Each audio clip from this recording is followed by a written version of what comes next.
from Kim, and she can fuck all night. I just want to go ahead and give some quick thoughts while my emotions are still raw about Game 4 and the Toronto-Tampa series.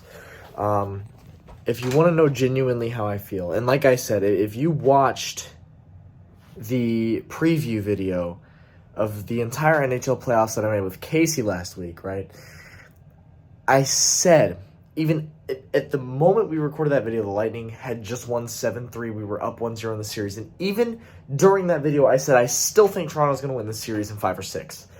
And now it certainly looks like it's trending that way in 5. But, you know, what I'm saying is what I didn't expect to come out of the series at all, which has been true, is the fact that the Lightning have been the better team.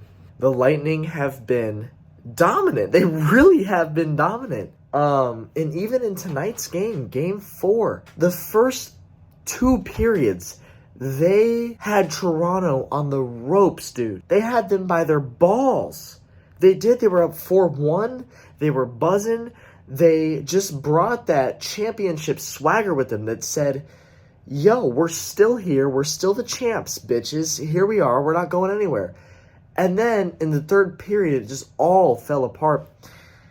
The way I've seen it is the Lightning have been the better team in every single game this series except for Game 2 when we got blown out 7-2. And even tonight, the Lightning were the much better team. They dominated the offensive zone time. They just looked better. They did. So what's the problem? Why did we lose? Why did we blow a 4-1 lead? Well, it's quite simple. And the answer is quite sad. And that is, it comes down to one guy, and that's Andrei Vasilevskiy. Vasilevskiy has not been good this year. He just hasn't. He looked somewhat like his normal self leading up to the All-Star break, but ever since the All-Star break, all of his confidence has just shot out of the window. I don't know what happened. I can't explain it, but Vazzy has not been Vazzy.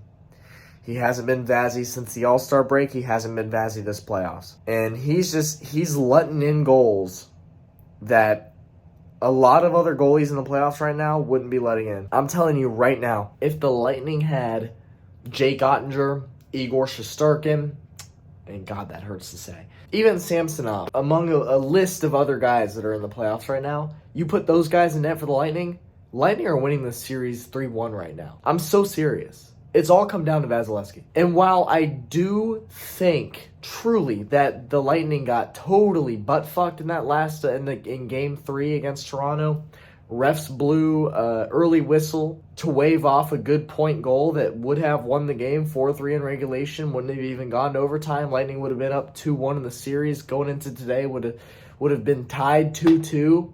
But no, now we're down 3-1. And as far as that last game goes, Game 3, listen, dude, you know me. If you've watched me long enough, you know I hate blaming refs. I really do. I think it's overused. I think it's overdone. I think it's just, it's boring and it's lame.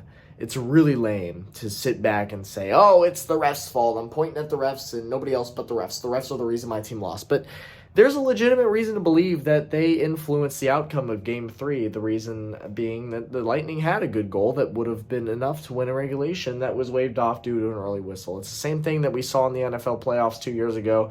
You had the Raiders and Bengals game in the divisional, it was a wild card, and the Raiders certainly could have made a case to win that game against the Bengals if there wasn't an inadvertent whistle taking off a touchdown for the Raiders. So, you know, it happens. Refs make mistakes. They're human. They make mistakes. But, there's not a whole lot of people, I would think, that would be against this argument of saying, oh, well, no, the refs didn't influence Game 3. I think that there's a really valid case to be made for that. But, I'm not going to ponder over a past game. It's all about the now, and it's all about the future. And it's all about making the most of what you are now. How do you respond? How do you overcome that adversity?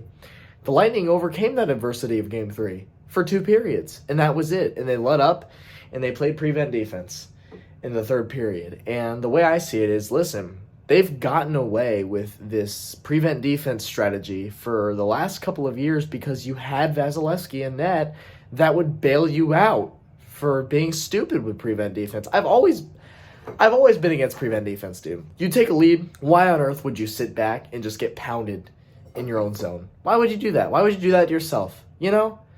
Continue to pound, dude. Continue to put the pressure on. Continue to take up and eat up clock in the offensive zone. Don't just sit back and let them start pounding your net because you have a lead. I've always been against it. I always have, and I've always thought it was dumb. And the only reason it's ever worked for the Lightning successfully was because you had Vasilevsky in net that would bail you out for it. That is the bottom line. And Vasilevsky is not he's not capable of bailing you out this year. He doesn't have that in him. He's had a bad year. There's no denying it. And so when you're going to prevent defense, it doesn't matter what fucking lead you have. You could be up 3 goals with 10 minutes left in the goddamn third. You let up and you play prevent defense, they're going to tie it. And that's exactly what happened today. They fucking tied it. And there's nobody else to blame but Andrei Vasilevsky for it. I love the dude. I love what he's done for this franchise. I love what he means to the team. But my God, his season has not been remarkable in the slightest. And it doesn't take a genius to realize that. It just doesn't. Those are just some of my quick thoughts. In the raw heat of the moment. And the same night, the Lightning blow a 4-1 lead. So with that being said, enjoy the fucking recap that I'll film tomorrow when shit is blown over and I'm not as angry about the outcome. So, yeah, that's all I got to say.